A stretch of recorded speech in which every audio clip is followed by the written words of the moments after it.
This team keeps finding ways to win. How do you think you keep doing that? Again, it's our guys have a standard of play. Just compete on every play, and go to the next play. And they want to compete and play hard every play. And again, it goes back to connections and belief. I mean, there's not one guy on that sideline that doesn't believe until that clock kicks 0 that we're not going to win the game. No matter what the score is, no matter what time of the game it is, there's just a big, strong belief in that room, and they've built that belief over a number of years now, and just by the way we talk and then show, and that's. It's awesome to see. Does this team need to be behind to bring the best out of it? No, I mean, I think there's plays here and plays there in that game that, if we make a couple plays, maybe we're in the lead, throughout the game, and they were there to be made, and we didn't make them. And, so at the end of the day, we just got to continue to grind and continue to play. And good things generally happen when you do that. But no, I mean, we want to execute on every single play, and I think we can play with the lead or without it. It's the same thing when you talk standards of how you play. It doesn't matter what the score really is. So if you're really, truly playing that way, it really doesn't matter. Last year we talked about a lot about leaving points on the field. It happened again in the first 2 games. Is it something that is worrying to you? Yeah, I mean, you obviously want to win the games no matter what, and that we've accomplished that, check those boxes. But obviously you want to be perfect on every play. To be honest with you, you want to execute every single play you're out there, everybody. And when you're not, you correct them and you kind of learn from them. And there's a lot of learning that needs to be done. I mean, there's been plenty of plays the last couple of games where, if you make those plays, maybe the game doesn't come down to what it does. But at the end of the day, you still have to make the plays there to allow you to win the game too, and we're doing that. So, you got to learn every play. Every game is a learning experience for us.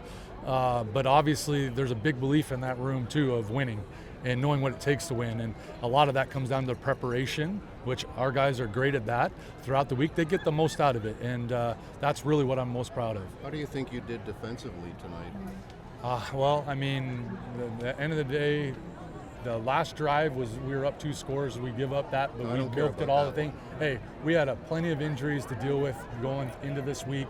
All that, I thought they got pressure on Chad throughout the game. There's plays here and plays there again that can we make sure.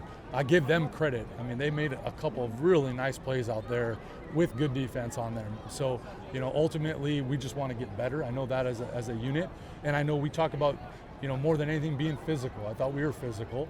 At the end of the day, that's what we'll look at. But we'll get better from this regardless of how I feel right now. I'm very proud of that effort from all 3 phases tonight, because that's what it took to win. Is your quarterback ever going to lose a game?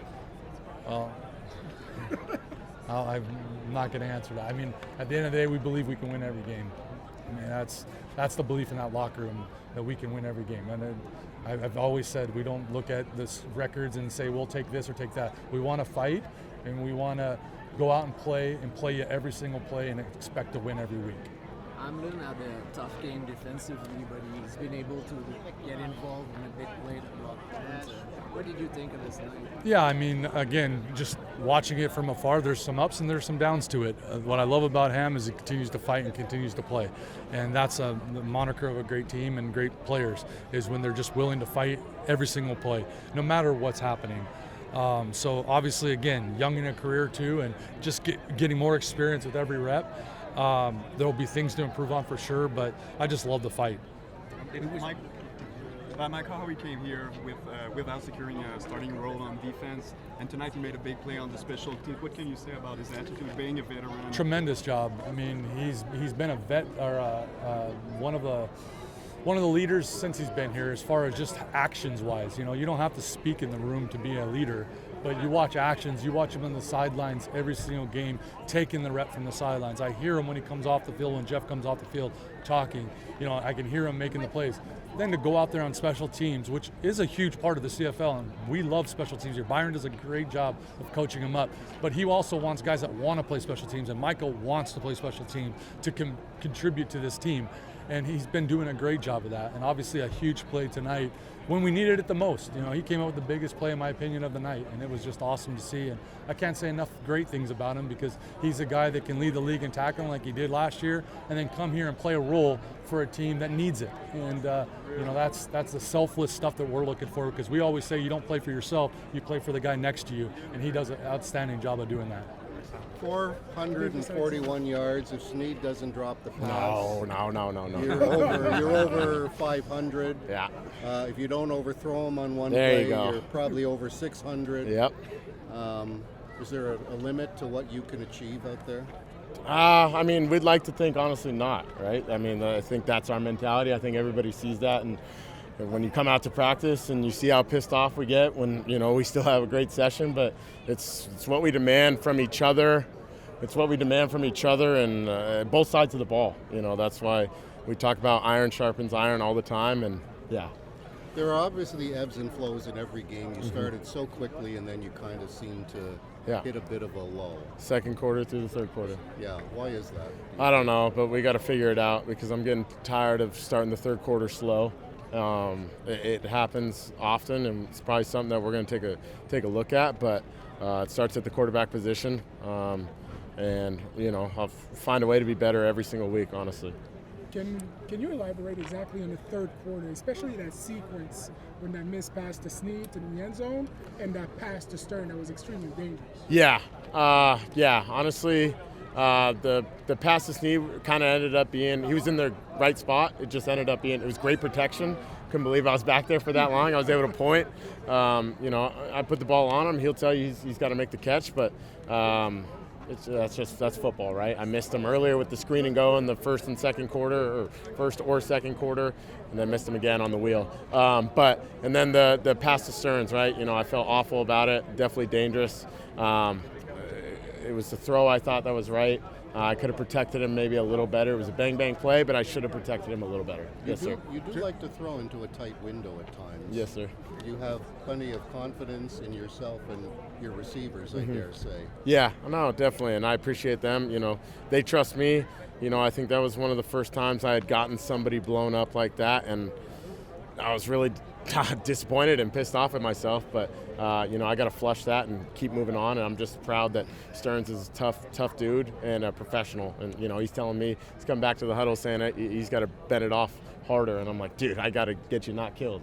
How you evaluate the work of Cyril against Saint-Don? I mean, he just replaced Justin Lawrence. Oh, yeah. He did a great job tonight. No, I mean, you know, J-Law's a heck of a center. You know, he's the leader of our group. But Cyril had an unbelievable camp, and he puts in the work every single day. He's a true pro. I love that dude, and I'm super proud of him. And he's one of a kind for sure. Should we be asking you about 13-0? You know what I'm going to say. We lost the Grey Cup, so I don't. You know, we're, what is it, 15-1? That is the way I would call it. It seems to be situations that you're not calling your own number. There was a lot of times that we would would call your own number and try to get those 10 yards yourself, but you decided to throw it.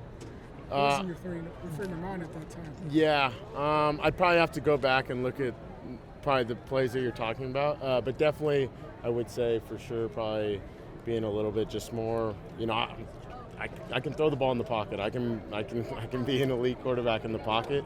So that's what I'm going for. Is somebody telling you not to run? Oh, absolutely not. Nobody's telling me not to run. Okay. No, sir. How excited were you before the flea flicker third quarter game? Yeah, I haven't. Thank you, David. Yeah, of course.